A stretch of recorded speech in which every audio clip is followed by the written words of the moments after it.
오늘 말씀의 제목은 다른 길, 하나님의 인도하심을 기대하라. 하나님의 인도하심을 기대하라입니다. 지난주에 이어서 마태복음 2장 말씀에 담긴 주님을 기다리는 사람들이 가져야 할 마음에 대하여 나누고자 합니다. 지금 동방에서 온 박사들과 예수님에게는요, 큰 위기가 다가오고 있음을 우리가 느낄 수 있습니다. 박사들은 예수님을 만나기 전에 먼저 누구를 만났습니까? 유대 땅을 다스리던 헤롯 왕을 만납니다. 그리고 그에게 유대인의 왕으로 나시니 그가 어디 계시냐며 질문하죠. 이 말은 헤롯을 자극했습니다. 왠지 아세요? 유대인의 왕은 지금 자신이기 때문이죠. 이런 일로 인해 예루살렘에 소동이 일어납니다. 헤롯은 대제사장들과 서기관들, 성경의 지식을 갖고 있는, 예언의 말씀을 알고 있는 사람들 다 모아서 그리스도가 어디에서 나겠냐라고 묻습니다. 그리고 예언과 같이 유대 베들레헴에서 날 것을 알게 되죠. 그러자 동방의 박사들을 가만히 부릅니다. 그리고 별이 나타난 때를 자세히 묻고 또 그 아기를 찾거든 자신에게도 그 아기가 어디에 있는지 알려달라고 하죠. 왜 그렇습니까? 본인이 이렇게 얘기하죠. 경배하기 원한다. 나는 그 아기를 경배하기 원한다. 그러니 꼭 알려달라. 이렇게 이야기합니다. 그러나 이 말은 헤롯의 진심이 아니었습니다. 이것을 마태복음 2장 16절 후반절 말씀에서 알 수 있는데요. 제가 읽어드릴게요. 베들레헴과 그 모든 지경 안에 있는 산의 아이들을 박사들에게 자세히 알아본 그때를 기준하여 2살부터 그 아래로 다 죽이니. 헤롯은 그 아기를 죽이려는 마음에 박사들에게 아기를 찾으면 알려달라고 한 겁니다. 이후 동방에서 온 박사들은 베들레헴의 한 마구간에서 구유에 누이신 아기 예수를 만납니다. 그리고 경배하며 준비한 예물을 드립니다. 그리고 이제 박사들이 떠나려고 하는데 놀라운 꿈을 꿉니다. 본문 12절 우리가 읽은 본문인데요. 말씀입니다. 그들은 꿈에 헤롯에게로 돌아가지 말라 지시하심을 받아 다른 길로 고국에 돌아가니라. 박사들은 이 꿈을 꾸지 않았더라면 어떻게 했을까요? 헤롯의 말대로 그대로 그에게 가서 아기가 어디에서 났는지를 알려줬을 거예요. 하지만 하나님은 그들에게 헤롯에게로 가지 말라고 하십니다. 이에 박사들은 어디로 갑니까? 다른 길로 떠납니다. 여기서 다른 길이란 박사들이 베들레헴으로 오게 된 경로와는 다른 경로를 의미하는 거겠죠. 박사들은 저 동방에서부터 와서 예루살렘에 또 헤롯 왕을 만납니다. 그리고 베들레헴까지 왔죠. 하지만 다른 경로로 그들의 고국으로 돌아갑니다. 이것이 무엇을 의미합니까? 하나님을 신뢰하는 마음으로, 하나님의 명령대로 그들이 큰 결심을 하고 돌아왔던 길로 가지 않았다는 겁니다. 그들이 큰 결단을 했다는 것을 우리는 알 수 있습니다. 지금 박사들은 어떤 상황에 놓여져 있습니까? 어쩌면 이 박사들은 큰 위험에 빠지게 될 수도 있었습니다. 왜냐하면 헤롯 왕의 부탁을 거절했기 때문이죠. 물론 이들은 헤롯의 통치를 받지 않는 외국인들이었습니다.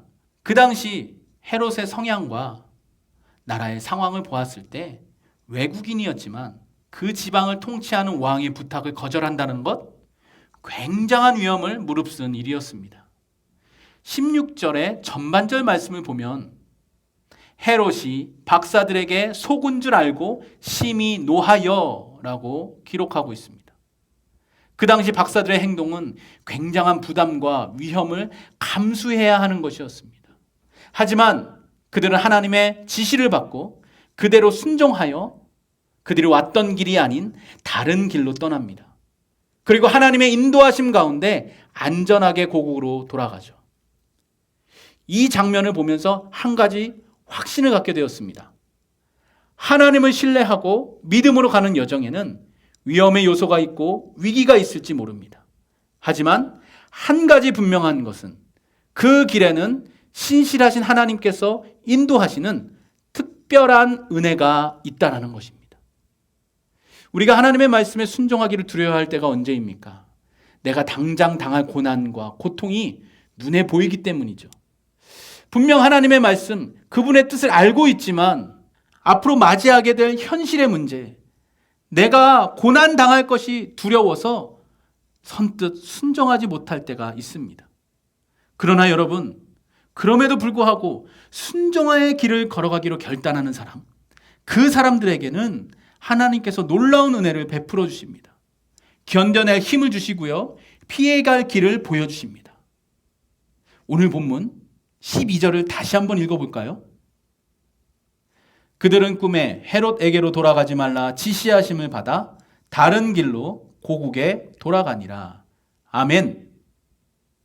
동방의 박사들이 헤롯의 말을 듣지 않고 하나님의 뜻을 따랐을 때 다른 길이 열렸습니다. 원래 가려던 길이 아니라 다른 길입니다. 이 다른 길 안에는 놀라운 하나님의 은혜가 담겨져 있습니다.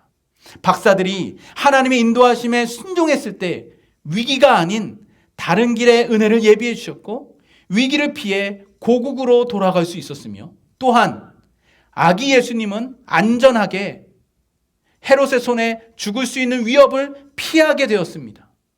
이 사실을 우리는 기억해야 합니다. 이렇게 하나님께서는 우리의 순종을 통해 놀라운 하나님의 역사를 이어가고 있음을 우리가 발견하고 찾아내야만 합니다. 하나님께서는 오늘도 우리에게 다른 길의 은혜를 분명히 허락하세요.